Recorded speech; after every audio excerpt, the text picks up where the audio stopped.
The mid-season patch is coming very soon to Marvel Rivals, and in this short video, I will explain absolutely everything you need to know about it. This patch will be releasing on Friday, February 21st, which will include new heroes, a new map, and a bunch of balancing changes. So without further ado, let's get into it. I'm going to start off with the new stuff and then get into the nerfs and buffs and changes.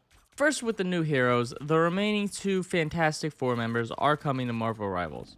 The Thing and Human Torch will be releasing with the Season 1.5 patch. Human Torch is going to be a duelist, and from what we can see in the character reveal video, he looks super fun to play. He's going to be a flying hero just like Iron Man and Storm, and will have a couple abilities that deal AoE damage, and it can be paired with a dive, which looks like it can knock enemies back and even off the map. We'll have to wait till we get hands-on with these abilities to actually see how they work, but I am excited to see him play and how he fits into the meta. For the Thing, some people were scared that he was just going to be another Hulk, but in the character reveal video, we can clearly see that that is not the case. Based on the video, we can tell that he has his own set of unique abilities that set him apart, from running fast to smashing the ground. A unique team-up ability is that he can throw Wolverine, which may be impactful, especially for a close-range hero like Wolverine.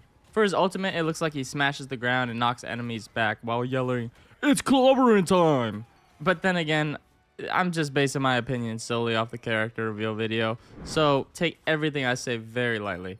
We will have to wait until we can get these abilities hands-on to see how they actually work. There will also be a new map releasing called Central Park.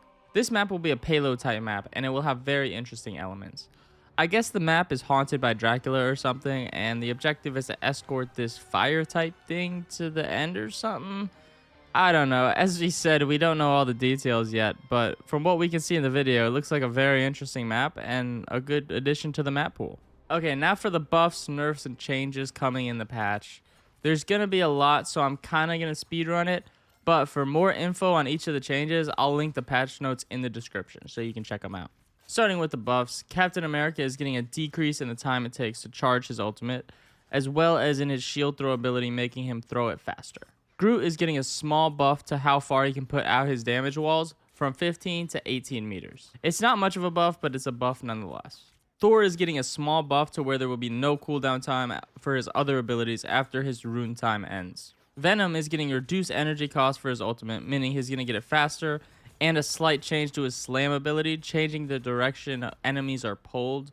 So instead of launching enemies up, they will actually be launched towards the center of the slam. Now for the duelists, Hawkeye is getting a slight 25 HP buff, a decrease to his slash time, and an increase to his ultimate ability damage. I'm not sure how I feel about that, but it is what it is. Iron Fist is getting a buff to his damage and health, making him more prominent in the meta. Iron Man is getting a buff to his beam damage. I also don't know how I feel about that one. Magic is going to get her ultimate ability faster, but will be compensated with decreased damage to her regular attack. Mr. Fantastic is getting a buff all around to his ultimate ability, giving it more potency and more damage. Scarlet Witch is getting an additional 100 health when activating her ultimate ability, making her slightly harder to kill while casting that. Star-Lord is going to move faster during his rocket propulsion, making him pretty fast. And now for the only strategist to receive a buff, Adam Warlock is getting a slight damage increase, as well as an increase in his healing amount only after using his soul bond. Alrighty, that was a lot of buffs to get through, but for the most part, just some minor ones across the board and a few questionable ones. Let me know in the comments if you agree with me. Now let's get on to the nerfs. Starting off with the Vanguards, Doctor Strange is getting a small nerf to his health, taking him from 650 down to 600 HP.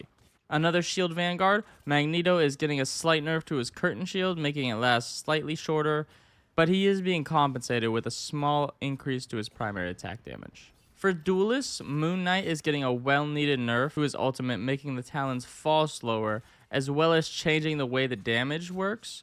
So hopefully the days of getting insta-wiped by this ultimate is over. I really hope they got this one right. Storm has gotten a nerf, decreasing her damage and damage fall-off range, especially from her Thunder Weather Control ability. Alrighty, and now for the big one, the Strategist. Cloak and Dagger is getting a complete overhaul to their ult, making it last 2 seconds less, decreased time between casting the segments. The segments will also no longer stack when overlapped, making it useless to go back over a segment, However, each segment will be slightly faster healing to compensate for that. She will also get her ultimate slower, and Terror Cape will deal more extra damage for those affected. Invisible Woman, Luna Snow, and Loki will all get nerfs to how fast they'll be able to get their ultimates. Hopefully from these strategist nerfs, we will see less dragged out team fights from defensive ultimates, as they'll be getting them much less frequently. Alright guys, that's about it for me today. But real quick, I just wanted to thank you all for the love and support on my last video. It's my most viewed video ever, and I really appreciate all the kind words in the comments. If you all got something out of this video, I'd really appreciate it if you subscribed and left a like, as it really helps me out with the algorithm. And again, if you wanted to read the full patch notes, I'll leave the link in the description, and I will see you all next time. Peace out. I can do this with my eyes closed.